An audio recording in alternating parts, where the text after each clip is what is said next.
Hey guys, what's going on? This is California Transit Nerd in our third episode of Amtrak California Alt History. We are going through 2010 to 2020.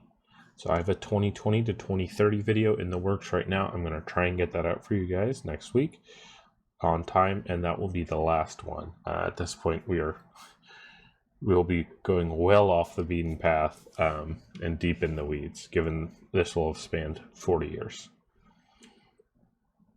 So as for a new service, we're going to be basically doubling the frequency between Oakland and Salinas, and we're going to add an extra round trip between San Luis Obispo and Oakland. The Shasta Daylight is going to be a new service that'll be running every other hour. This Orville to Chico needs a new connector line, but that's pretty easy. Then we have the Palm Daylight, which is LA, Palm Springs, Coachella, 8 round trips. UP wants a lot for this, but with this many round trips, it can be somewhat justified. So, the plan for new equipment, we're going to order 10 new 5-car sets for bi-level, which will in total give us 55 car, 22 6-car sets, and 4 sleeper sets. So, in 2011, California High-Speed Rail changes their plan slightly. So, at this time, we have the US 99 route chosen, which has been picked for a while here. Merced to Bakersfield, it's Phase 1A, so that's, let me grab my pen. So that's 1. Let's see. Let's grab.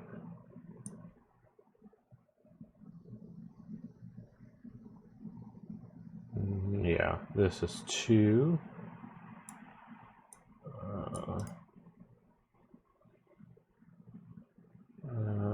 Let's try the green.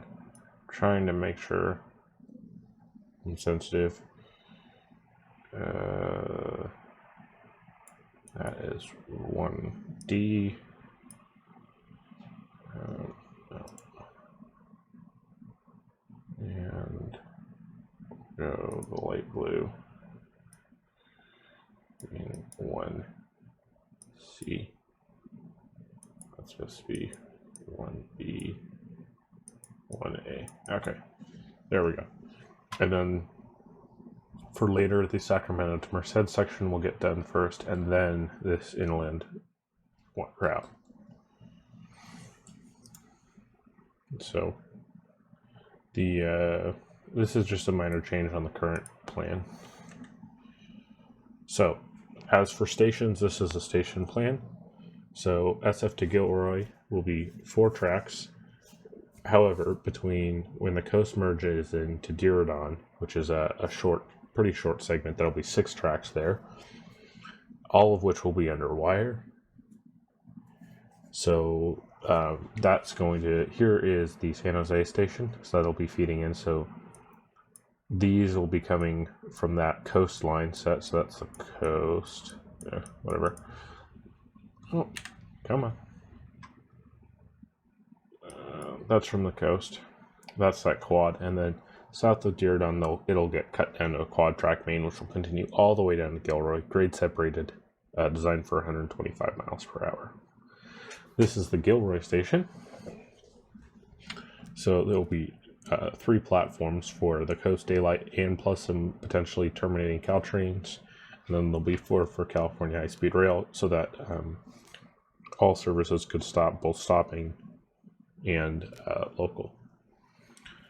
LA Union. This is actually a fairly minor change from the current plans for it. However, it does have more run-through tracks, and there's an extra platform. There's space for this, so we have 4 dedicated to California High-Speed Rail, 2 for the combining the Ventura County and San Bernardino lines, 1 for the Surfliner, 2 for the 1 platform for the Antelope Valley and Orange County line. So that'll basically mean, so Metrolink then would basically be, here, let me grab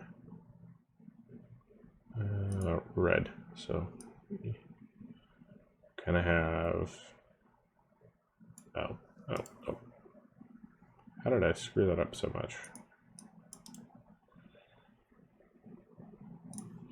So you kind of have this north-south with the AV plus OC.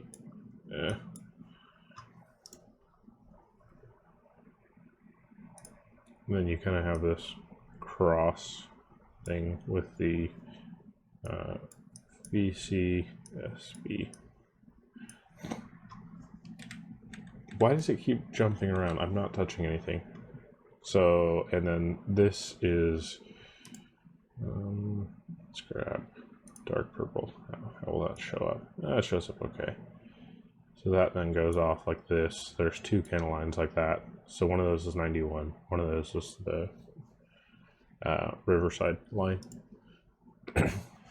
The stub end tracks are going to be limited mostly to Amtrak long distance and at 91 Riverside Valley, because those will not be operating very frequently.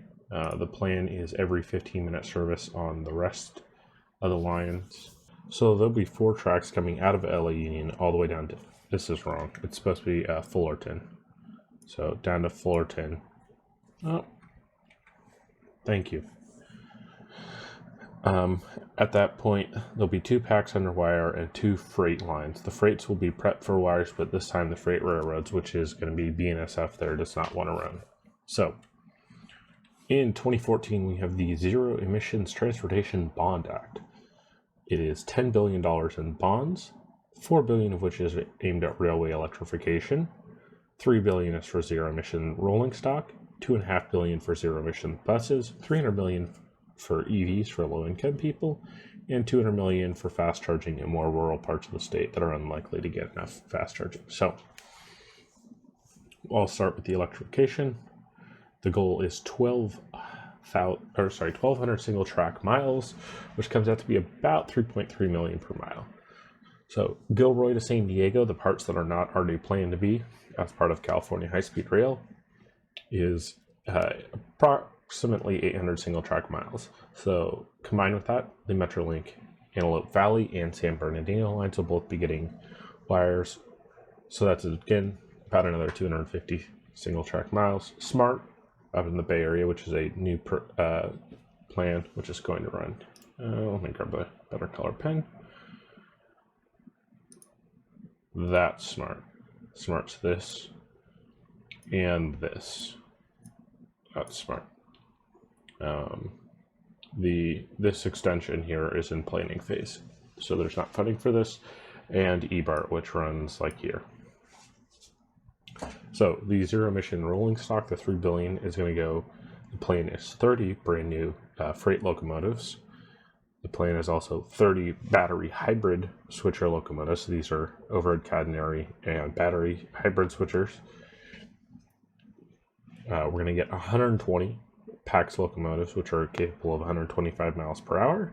Given the time, these are probably going to be ACS 64s. And we're also going to order 60 5-car kisses for Metrolink and for Coaster.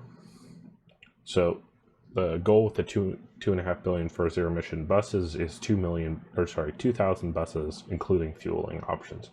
So that'll go a long way to helping a lot of the smaller counties get zero emissions buses, but also the big bus operators. So like AT Train has 600 buses. This is not going to fund every bus in the state going zero emission, but it will do quite a bit. The EV incentive for low income, this is going to give some money to low income people for EVs. I suspect somewhere in the $5,000 to $10,000 range per EV. So, and then this rural fast charging, what's that for? So like, that's to increase the DC fast charging in places where it's you're unlikely to get it, or there's a station every 100 miles or something. So that's the goal of this. So in 2015, we have a new bi-level design. However, there's been some issues. This is in cooperation with some of the Midwest states. And so by May, it is already delayed months. In August, it fails a buff strength test. So this is a requirement for rail cars in the US. They must be able to take a certain amount of compression, both from the ends and from the sides, and it fails the end test. And there's also the issue that federal money must be spent by the end of 2017. This doesn't apply to California, but it does apply to the Midwest states. So California decides to cancel their order. At this point, they're like, there's not a good bi-level car option available at this point that can be delivered within a reasonable time. So instead, the bond measure is going to get modified. The bond measure, when written, wasn't prescriptive. It was, we're going to put this into this general pool of money. It didn't list out specific equipment things because that would be insane. So the plan is drop the battery switchers and nearly all the electric PAX locomotives, but instead get a bunch more EMUs. Given we need new cars, why not go all the way to EMUs? So along that same time, in 2015, the state needs new diesels. The 1995 order, which is 36 F59 PHIs, they already have gone through a midlife rebuild, and they're going to be sold off because these are the oldest ones, and with electrification coming, these are no longer needed. The 99 batch, which is for the Surfliner, just had its midlife rebuild done a couple years ago, and we're going to get 20 new locomotives to replace them. We'll get 20 new locomotives, and then the 2004 batch, of course, is undergoing overhaul as we speak, and when that's due for replacement, see what comes up. The Siemens Charger is picked, which is the engine of choice for multiple states. And so here's the modification. The electrification stays the same. However, at this time, we are getting 30 COCO freight locomotives. So that's 6-axle freight locomotives, which are good for 80 miles an hour for running your main services between Oakland down to LA. We are getting 20 ACS 64s, which are 125 mile per hour PAX locomotives. We have 105 KISSes coming. Stadler KISSes. There's 70 for regional rail, and there's 35 for intercity. The regional rail cars are, the regional rail sets are 5-car, the intercity are 8-car. The rolling stock gets distributed in a number of ways. So the 20 ACS 64s, 12 go to Metrolink for the San Bernardino line, and 8 get kept by the state for Spirit of California. So these will be used to pull the train between San Diego all the way up to Oakland. So those KISSes, the 70 KISSes for regional rail, 10 are going to go to Coaster, so that way they can operate every 15-minute service. Potentially every 10 is considered as well. Metrolink is going to take 48 of them. 13 are going to go into the Antelope Valley, 13 are going to go into the Ventura County, and 13 are going to go into the Orange County line. So that gives them 39 in service and 9 spares. A little high on the spare ratio, but the assumption is maybe they'll increase service even further on some of these lines. And 12 equivalents of these 5-car sets, so basically 60 cars will end up going towards Caltrain. That way Caltrain could end up getting 24 8-car sets for their service. The intercity sets are going to be 8 cars. They're going to be rated at 125 instead of 110 miles per hour, given their longer stop spacing. 20 will go to the Surfliner, 10 will go to the Coast Daylight, which leaves 5 spares and for increasing service. And at the same time, 10 3-car flirts are going to be bought for Smart for their rolling stock. So that'll be they'll be running just single level. They don't need the capacity from a bi-level car. California High-Speed Rail in real life has been struggling with land acquisitions, lawsuits over land acquisition, whether they can actually meet the requirements of the proposition that funded them, and a number of other things. Along with LA politicians for a long time, this just finally ended in the last year or two. So 2021, I believe, was the cycle it ended, where LA politicians were trying to rob the piggy bank from Prop 1A to direct it towards local projects, which is just not an option. That's not how Prop 1A works. You cannot do that. So in our alt history, we still have issues around land acquisition and lawsuits. However, Caltrans, because the state is so much more involved with rail, is working on the land acquisitions, so there's less conflicts around that, right? Caltrans's land acquisition team has dealt with trying to take land for freeways for decades now. They're very good at it. And the lawsuits, while they still do exist, less so. And there's no complaining from LA politicians at this point because we just gave them a ton of money for Metrolink upgrades and turning Metrolink into regional rail, which makes them happy. So, fall of 2018, the Del Mar bluffs begin to fail. So they failed previously in the early 2000s, and they spent basically a decade from 2000 to 2010 stabilizing them. But a long-term replacement is needed. So by 2019, two choices have been narrowed down. These are the two preferred bypass lines based on cost and travel time. However, for us, acceleration of this project is deemed critical. It's a section they cannot double track given its position on the coast, and if this track falls or collapses, it could both kill people and it will be a long time to get this replaced.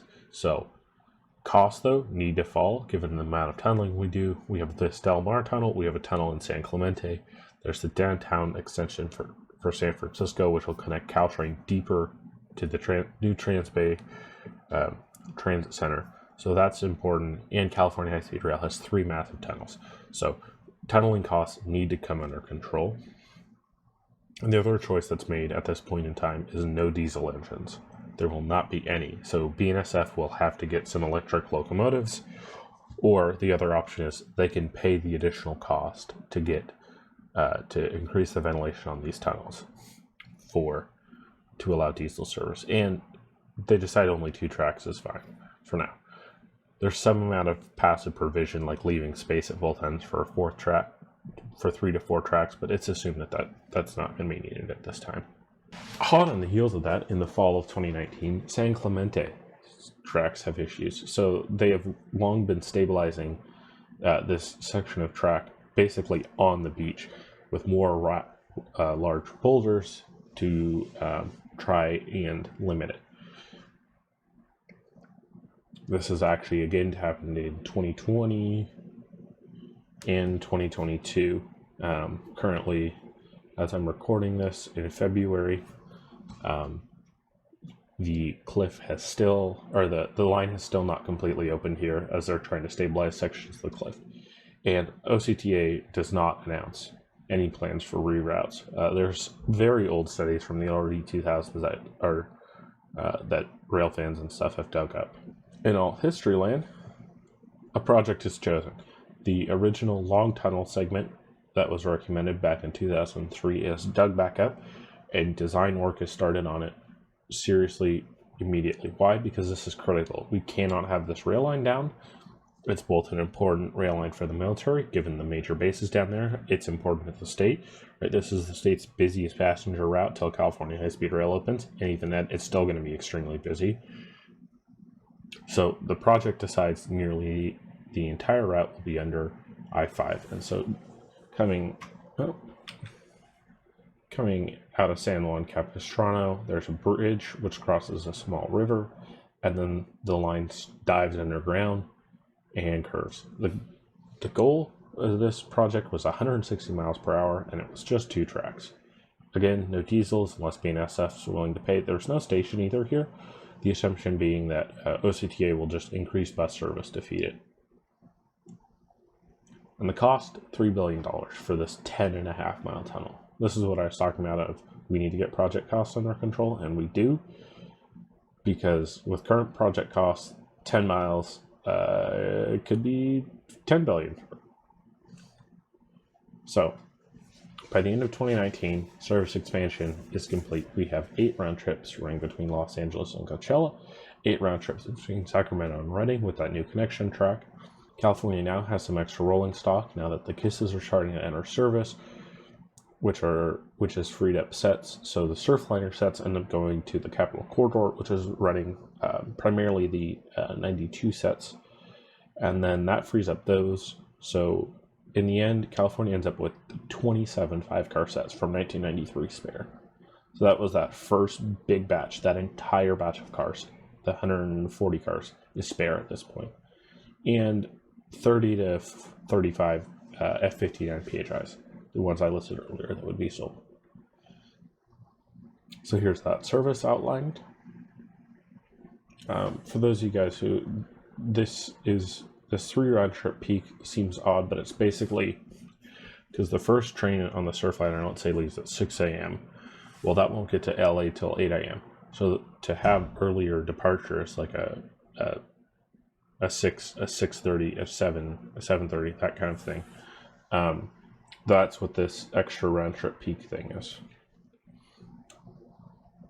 So, as for status, California High-Speed Rail, the SF to Gilroy stuff improvements are complete. So that's quad-tracked, under wires, ready to go. Burbank to San Clemente is also done. So that's the 4 tracks to Burbank, and all the way to the San Clemente Tunnel is double-tracked and electrified. The current route is also electrified temporarily. The state decides it's worth it to get that done instead of having to change locos or something stupid like that. So Gilroy to Moderna is under construction. And Merced to Bakersfield is also under construction. So the KISSs have begun to enter service, as well as the ACS 64s, which are used for the Spirit of California and for the Metrolink stamp that are going to be in line. So this wraps up the 2010 to 2020 alt history for Amtrak California. In the next and final episode, we'll be going 2020 to 2030. If you guys like this video, don't forget to subscribe and hit that bell icon so you guys get notified of my next episode. Catch you later. Bye.